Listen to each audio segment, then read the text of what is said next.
કોંગ્રેસ નેતા હીરા જોટવાની ધરપકડ મુદ્દે આહિર સમાજમાં આક્રોશ. તાલાલા મામલતદાર કચેરી ખાતે આહિર સમાજ બહોળી સંખ્યામાં એકઠો થયો. મામલતદાર મારફતે સરકારને આક્રોશભેર આવેદનપત્ર આપ્યું. સરકાર દ્વારા કિન્નાખોરી રાખવામાં આવતી હોવાનો આક્ષેપ. ન્યાય આપો, હીરાભાઈને ન્યાય આપોના લગાવ્યા નારા. સરકાર દ્વારા એકતરફી કાર્યવાહી કરવામાં આવતી હોવાનો આરોપ. ભાજપ સરકારમાં ભરૂચમાં કરોડોના નેશનલ હાઈવેના ભ્રષ્ટાચાર, અનાજ ગોડાઉનના કૌભાંડ છતાં સરકાર ચૂપ. આહિર સમાજના આગેવાનોને ટાર્ગેટ કરવામાં આવતા હોવાના સરકાર પર ગંભીર આક્ષેપ. જો સરકાર ન્યાય નહીં આપે તો આગામી સમયમાં આહિર સમાજ દ્વારા ઉગ્ર આંદોલનના એંધાણ. આગામી દિવસોમાં જિલ્લા કક્ષાએ આવેદનપત્ર બાદ મોટું સંમેલન બોલાવવાની પણ તૈયારી દર્શાવી. રિપોર્ટર જગદીશ આહિર, તાલાલા, ગીર. હું તાલાલા તાલુકાનો માલજંગવા ગામનો ખેડૂત અગ્રણી ડીબી સોલંકી મારું નામ છે. આજે કયા સ્થળે શું કાર્યવાહી માટે આવ્યા છો, શું તમારી માંગ છે?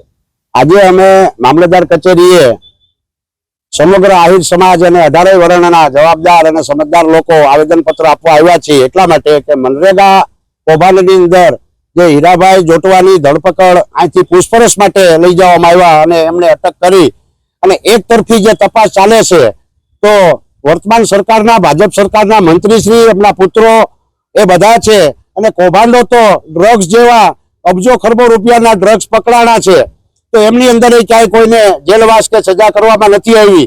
માંડવીના ગોડાઉનો સળગી ગયા છે, અનેક રીતે ભ્રષ્ટાચારી પ્રજા છે. તો એક તરફી ટાર્ગેટ કરીને અત્યારે ભરૂચ જિલ્લાની અંદર જે કરોડો રૂપિયાના ખર્ચે national highway, Amod national highway number 64 કે જે હમણાં 4 મહિના પહેલા બન્યો છે, એ અત્યારે ધૂળધાણી થઈ ગયો છે અને ગોઠણ ખાડા છે.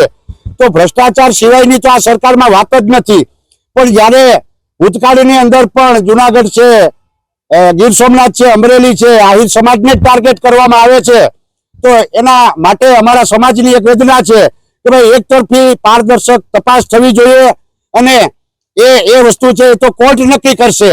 એટલે સમાજના મોભીઓને ભૂતકાળમાં પણ અન્યાય કરવામાં આવ્યો હતો અને અત્યારે વર્તમાન પરિસ્થિતિમાં પણ અન્યાય કરવામાં આવ્યો છે.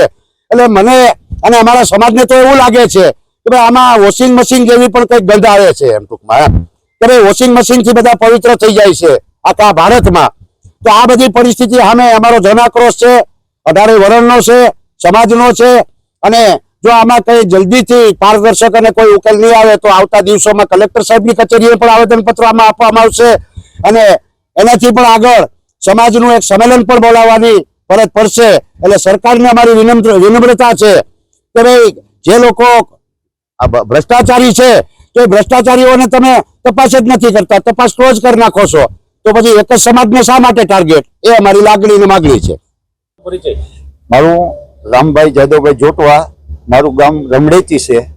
અમારો હેતુ એ છે કે આજે અમારા આહિર સમાજના જે ભામાસા કહેવાય અને સર્વ સમાજના લોકપ્રિય નેતાને આ સરકાર દ્વારા ટાર્ગેટ કરવામાં આવ્યા છે મનરેગા કૌભાંડના બેઝ ઉપર, જેનું કોઈ એજન્સીમાં કોઈ ભાગીદારી નથી, એજન્સીઓ વાળાને કોઈની ધરપકડ નથી અને આને નિવેદન લેવાની બાબતમાં ત્યાં બોલાવી અને એની ધરપકડ કરવામાં આવી છે. એક તરફી આખો નિર્ણય લેવામાં આવ્યો છે અને એને હેરાન કરવામાં આવે છે.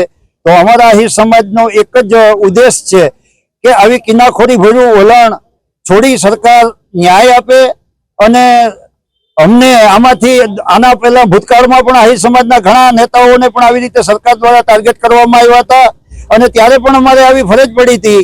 તો અમારી સરકારમાં એટલી જ વિનંતી છે કે આવો એક તરફી નિર્ણય લઈ અને એક જ સમાજને ટાર્ગેટ કરવામાં આવે છે એવું ન કરે અને સત્વરે આમાં અમને ન્યાય મળે એવી અમારી અપેક્ષા છે. આપનો પરિચય? મારું નામ છે માલદેવભાઈ નાથાભાઈ સોલંકી.